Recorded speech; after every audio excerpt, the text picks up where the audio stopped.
Pension और हारू चक्कर काटना पड़ा था, बार बार पेंशन तकलीफ आती थी। कोई रे 25 साल रो दीकरो वो रो कोई पेंशन नहीं मिलती थी, तो सारी सारी अड़चन वे हटावे वृंद रतन जी मुख्यमंत्री जी ने बात की थी। बात करवा रहे बाद में के साहब जनता तो बहुत गरीब है, पेंशन तो सबरे ही करनी चाहिए। 58 साल रो पूरे सन 55 साल री महिला सबरे ही करो, रोक वे के भले राव वे। आज की तारीख में सबरे पेंशन आपने चालू कराई। अमार खाद्य सुरक्षा वालों बिल लाई हुआ, वो भी देन कांग्रेस सरकार रही है। और आपने 2 रुपये किलो गेहूं, 2 रुपये किलो चावल, 15-20 रुपये और 25 रुपये और पूरी महीनारी सामग्री ओपन मળી है। अनेरे ऊपर पसे कहूं वे अनेरे ऊपर कोई बड़ी बात नहीं वे, एक एतरो सरकारी को हम कीधु है अपन। रही बात दवाई फ्री, जो सब करने वाले रतन देवासी ने खुद ये बेस्ट एमएलओ में उनका नाम आया था, जो शेखावत जी उनका विशेष बात थे। और विधानसभा में जो भी मुद्दा उठाता रतन देवासी एक विधानसभा का सितारा के रूप में वो रानीवाड़ा क्षेत्र में वो पानी का काम जो नर्मदा से सांचौर से पूरे जिले में और विशेषकर रानीवाड़ा के प्रत्येक गांव में मीठा पानी नर्मदा का पहुंच रहा है, ये कोई कम कार्य नहीं है। इस काम के लिए पीढ़ी अगर खप जाए तो भी काम नहीं हो सके, इस सारा समय लगेगा। आज कार्यक्रम विशाल है, मेरे साथी वक्ता भी बहुत अभी विचार व्यक्त करने के लिए पेंडिंग है। मैं आपको संक्षिप्त में एक ही निवेदन करूंगा कि कांग्रेस की नीतियों के साथ राजस्थान में कांग्रेस पार्टी के राज में जो विकास के काम हुए हैं, लोक कल्याणकारी नीतियां कार्यक्रम आपको दिए गए हैं, केंद्र सरकार द्वारा बहुत ही बड़े लोक कल्याणकारी कार्यक्रम जारी किए गए, उनके बारे में मेरे से पूर्व वक्ता आपको बता चुके हैं। जहां से कांग्रेस की धुरी चालू होती है वो प्रथम व्यक्ति रतन देवासी है।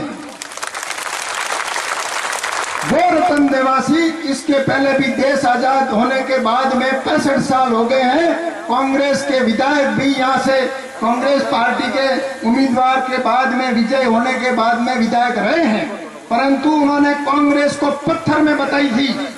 वो रतन देवासी शख्स है, उसने कांच में बताई है कि कांग्रेस ये है। सिर्फ फर्क ये है किस पार्टी को वोट देना चाहिए, किस उम्मीदवार को वोट देना चाहिए, ये मायने रखता है, व्यक्ति पर मायने रखता है। पार्टियां तो इसके पहले भी हमारे विधायक रह चुके हैं, उन्होंने पार्टी को अपनी उस सीमित सीमा तक रखा। आपने 65 साल की आजादी के बाद में लोगों को आजादी का आनंद दिलाया, आजादी का अनुभव बताया कि प्रजातंत्र की परिभाषा क्या होती है।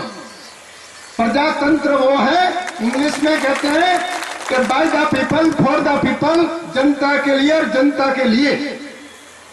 से विशेष ओबीसी लोगों के लिए वो तो योजना सरकार की थी, परंतु आपने अपनी तरफ से 33% अन्य लोगों को भी उसमें लाभ देने का कार्य करवाया। ये विशेषता है विधायक की। और मैं आगे कहना चाहता हूं कि पूरे जालोर जिले का खेल कूद प्रतियोगिता का स्टेडियम रानीवाड़ा रोड पे मालवाड़ा जगह बनवाने का भी श्रेय ये है। जैसी भाषा में कहेंगे गियोड़ी फांसी वाली योजना तो लागू होती है, कहीं देर से सवेर होती है। ये विधायक, ये उम्मीदवार की ये सोच दौरा सीधा की जैसी भाषा, रानीवाड़ा का वो दौरा आप देखो, आदमी अचानक चढ़ता उतरता है, जब उसे फील नहीं होता है कि मैं रानीवाड़ा में आया हूं, कहां पर आया हूं। तो इस प्रकार के जो कार्य पर महात्मा गांधी की कर्मभूमि पर हमारा सबसे बड़ा मुकाबला आधुनिक कलयुग के रावण के खिलाफ में है। जिस तरह से रावण अपना रूप बदलते थे, उस तरह से हमारे गांधीनगर के रावण रूप बदलते हैं, चेहरा बदलते हैं, नकाब बदलते हैं, बातें बदलते हैं।